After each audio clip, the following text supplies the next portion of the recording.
Super star Mahesh Babu Rajamouli 12 సినిమాకి సంబంధించిన ఎలాంటి అధికారిక సమాచారం లేని సంగతి తెలిసింది.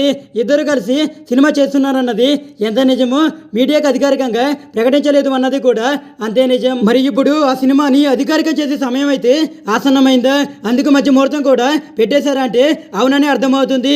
ప్రస్తుతం మహేష్ బాబు రాజమౌళి ఆ సినిమా పనుల్లోనే బిజీగా ఉన్న సంగతి తెలిసింది. మహేష్ బాబు అవసరం మేరకు జర్మనీలో 2 వారాల పాటు ప్రత్యేక శిక్షణ కూడా తీసుకుని తిరిగి వచ్చాడు.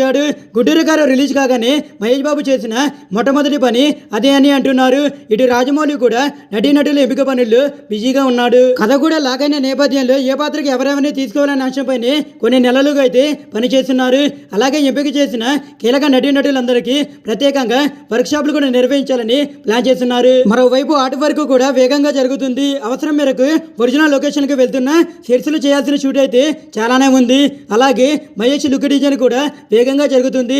అయితే ఈ సంగతులు ఏవి అధికారికంగా తెలియదు. తాజాగా ఏప్రిల్ 9 ఉగాది సందర్భంగా ఈ సినిమాని అధికారికంగా ప్రకటించి అందులో నటీనటులు ఇతర వివరాలన్నింటినీ వెల్లడించాలని చిత్ర వర్గాలు అయితే భావిస్తున్నారట. కుదిరితే మహేష్ ప్రీ లుక్ కూడా రిలీజ్ చేయాలన్నది ప్లాన్ గా లీక్ అయింది.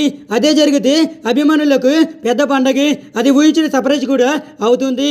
అయితే ఇదంతా అంత ఈజీ పని కాదు. అలా జరిగితే అది జక్కన రూల్ కి విరుద్ధం. ఎందుకంటే ఆయన ఏ పని నుండి సినిమా చేసినా కూడా అంత సైలెంట్ గా అయితే ఉంటుంది. ఎక్కడా కూడా ఏ లీకులు కూడా ఉండవు. సినిమా షూట్ అయితే పూర్తయ్యేంత వరకు ఎలాంటి అప్డేట్ కూడా ఉండదు. సినిమాకి సంబంధించిన విషయాలు అంత గోప్యంగా అయితే ఉంచుతారు. మరి మహేష్ విషయంలో ఉగాది సందర్భంగా తన నిబంధనలు ఏమైనా దాటుతారా అన్నది చూడాలి.